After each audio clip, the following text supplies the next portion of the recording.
नमस्कार प्रेक्षकांनो, लपंडाव या मालिकेतील आजच्या धमाकेदार भागामध्ये बघायला मिळत आहे की येथे कान्हा रोडवर पडलेला असतो, त्याचा ॲक्सिडेंट झालेला असतो. आता मात्र सखी तेथे असते. सखी म्हणते की हे सगळं मुद्दामच करत आहे.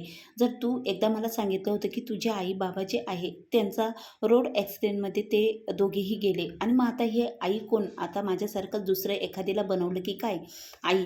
तर येथे कान्हा म्हणतो की ठीक आहे, पण तुम्ही म्हणता लागलं नाही, पण तुम्ही इकडे मला बघितलंच नाही. आता कान्हाने स्वतःच्या हातानेच काचीने हात कापून घेतलेला असतो. तेव्हा मात्र आता सखी खूपच पॅनिक होते आणि मग ती लगेच येते आणि म्हणते, कान्हा किती रक्त निघत आहे, बघू दाखव कुठे लागला आहे.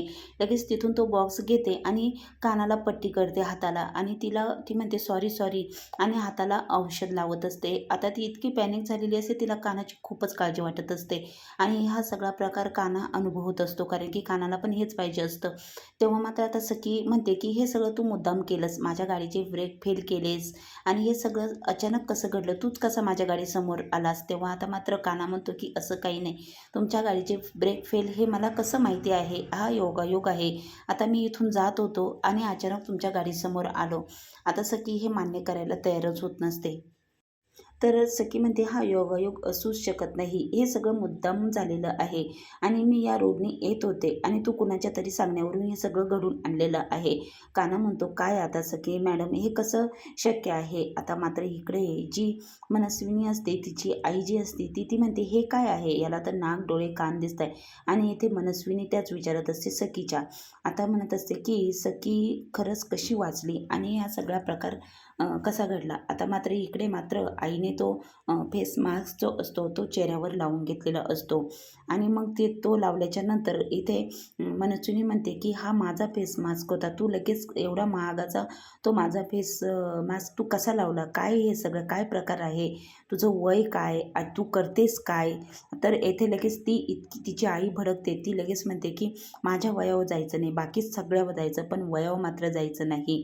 आता माझ्याकडे सगळं काही असलं ना, प्रॉपर्टी वगैरे, त्याचं वय काय, कातडीचं काही करता येतं गं, तसं नसतं. आता मात्र दोघींचा प्लॅन एकच असतो की सखीची प्रॉपर्टी तर झालीच असते आणि या आईलासुद्धा निम्मी प्रॉपर्टी तिच्या नावावर हवी असते. त्यासाठी ती मनस्विनीला ब्लॅकमेल करत असते.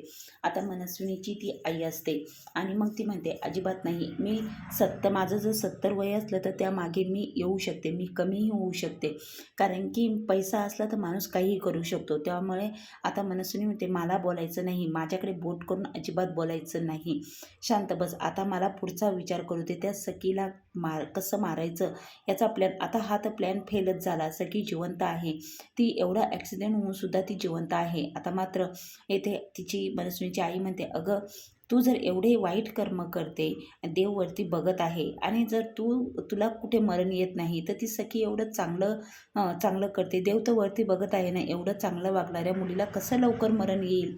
आता मात्र ते मनस्विनी म्हणते तू काय माझ्या मरणाची वाट बघत आहे का, हे काय बोलत आहे. तेव्हा मात्र ती आई म्हणते की अगं, तू कशी मुलगी आहे आणि कुणाची आहे माहीत आहे ना, तमाशातल्या. तर आता इथे मनस्विनीला खूप राग येतो. मनस्विनी म्हणते आता बस कर, आता बोलू नको, आता पुढचा प्लॅन आपण करूया. तेव्हा आता तिची आई म्हणते की आता एक प्लॅन फेल गेला म्हणून काय झालं, आपण दुसराही प्लॅन करू शकतोच ना. तर मनस्विनी म्हणते हो का नाही. तेव्हा आता आईने तिला सांगितलेलं असे की दुसरा प्लॅन करू शकतो. आता मात्र इकडे सखी जी असते, यांचं कान्हा आणि सखीचं रोडवरच भांडण सुरू झालेलं असतं आणि मग कान्हा म्हणत असतो की हे मी नाही केलेलं आणि मी का करू, मी इथून जात होतो आणि तुमच्या गाडीला येऊन धडकलो, आता तुमच्या गाडीचे ब्रेक फेल होते, यात माझी काय चूक आहे.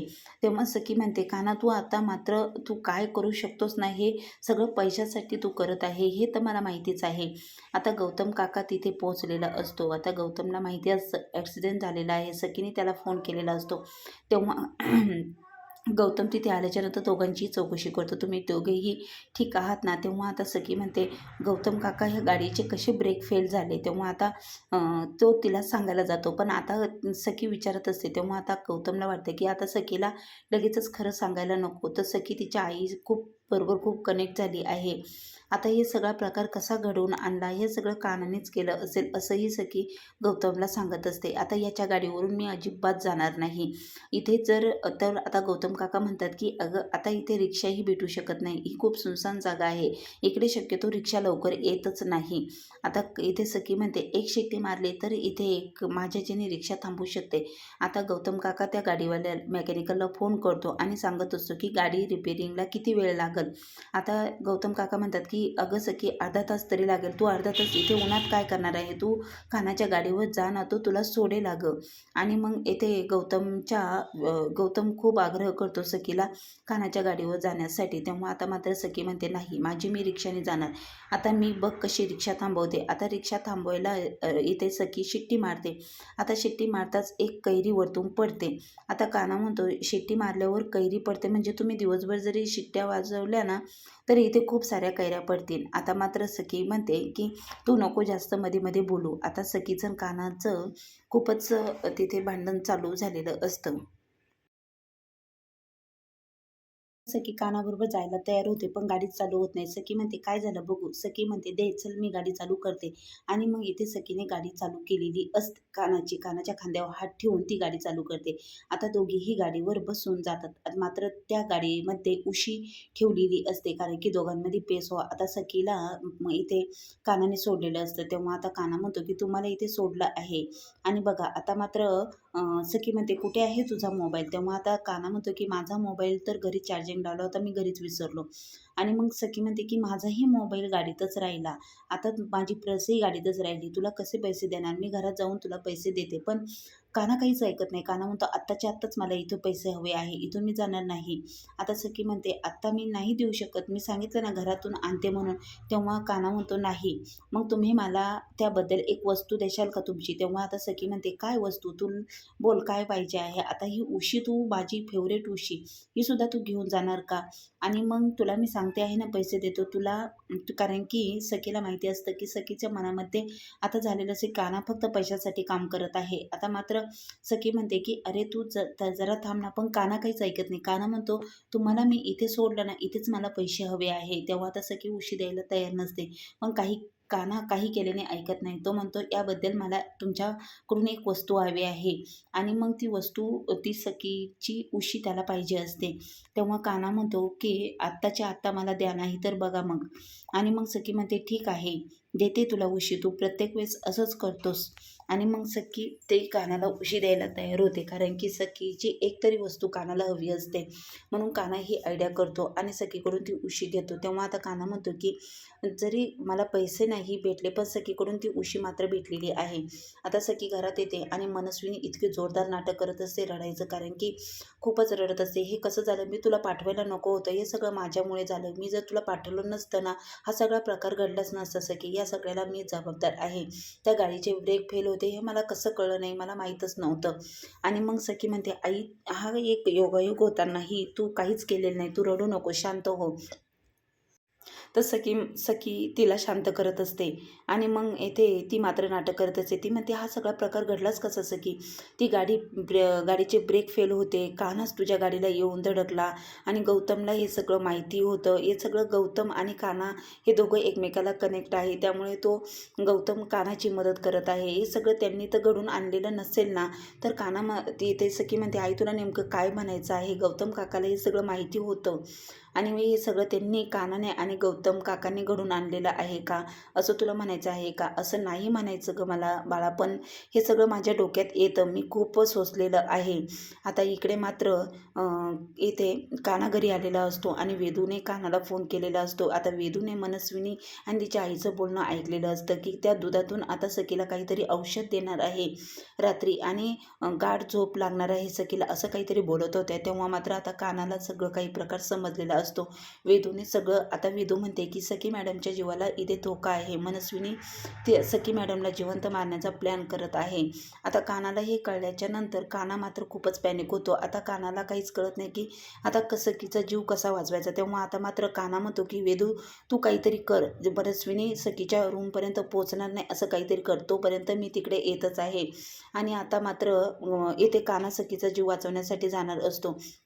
इकडे मात्र मनस्विनी सखीच्या मनामध्ये इतकं काही गौतम काकांविषयी भरून देत असते, कारण की तिला गौतम काकांपासून लांब करायचं असतं. तेव्हा मात्र ती म्हणते की गौतम काकांनी हे सगळं केलेलं आहे असं तरी मला वाटतं. तेव्हा आता मात्र सखी म्हणते की जर गौतम काकांनी असं जर काही केलेलं असेल तर मी तुझ्यासाठी, ही मला माहिती आहे माझी आई खरी आहे आणि तुझ्यासाठी मी गौतम काकांबरोबर जे नातं आहे ना ते तोडायला मागं पुढं बघणार नाही. त्यांच्याबरोबरचे सगळे नाते तोडून टाकेल असं ती नाटक करत असते. मनस्विनीने आता गौतमविषयी सुद्धा इथे सखीच्या मनामध्ये काहीही भरून दिलेलं असतं, कारण की आता गौतम काकाचं तिचं चांगलं असतं. गौतम काका तिला पुरेपूर मदत करत असतो. कानाच्या मदतीने सखीचा जीव वाचवण्याचा प्रयत्न करत असतो, पण मनस्विनीला ही काही देखवत नाही, कारण की तिला संशय आलेला असतो की गौतमला याबद्दल काहीतरी माहिती झालेलं आहे. म्हणते असं मला म्हणायचं नव्हतं ग, खूप वर्ष आपण दोघी एकमेकींपासून लांब राहिलो, आता मात्र मी ते नाही सहन करू शकणार. तुला माझ्यापासून कोणीतरी बाजूला करत आहे हे मला अजिबात सहन होत नाही. तो काना जो आहे ना, तो कबीर, तो सगळं हे करत आहे आणि गौतम माहिती आहे ना, गौतम त्या कानाला मिळालेला आहे, दोघांचं खूप चांगलं आहे, त्यामुळे हे ते करू शकतात. पण सखीचा विश्वास आता तिच्या आईवर पुरेपूर बसलेला असतो. तेव्हा ती म्हणते आई तू घाबरू नको, मी तुझ्यासाठी काही करायला तयार आहे. आणि मग दोघी एकमेकींना मिठी मारतात. पण इकडे मनस्विनीचं तर वेगळंच कटकारस्थान चालू असतं. स्वतःच्या त्या सखीला मारण्याचा प्रयत्न चालू असतो आणि आता तिने पुढचाही प्लॅन केलेला असतोच की सखीला कसं मारायचं. आता त्यामुळे ती सखीच्या जवळ जाण्याचा प्रयत्न करत असते आणि गौतमपासून सखीला लांब करण्याचा प्रयत्न करत असते. आता पुढील भागामध्ये ती म्हणते की सखी तू खूप दमली आहे, इथे बस, तुझ्यासाठी थंडगार दूध घेऊन येते. आता मात्र हा सगळा प्रकार येथे कानाला तर समजलेला असतो. कानाने आता गौतम काकांना फोन करून सांगितलेलं असं. पुढील भागामध्ये असा धमाकेदार भागाला ट्विस्ट जबरदस्त बघायला मिळत आहे. सखीचा जीव वाचवण्यासाठी काना निघालेला आहे आणि गौतम आणि काना आणि सखी यांच्यामध्ये आता पुन्हा दुरावा निर्माण होईल का, किंवा आता सखीला सगळं काही खरं कळेल का. काना आता सखीचा जीव वाचवण्यासाठी पुन्हा सखीच्या घरी निघालेला आहे. इकडे मात्र दुधामध्ये मनस्विनीने औषध मिळवलेलं आहे आणि सखीला पाजण्यासाठी ती आता ते औषध घेऊन सखीच्या रूममध्ये जात आहे. पुढील भाग बघायला विसरू नका. चॅनल लाईक सबस्क्राईब नक्की करा. चॅनलला कनेक्ट राहा.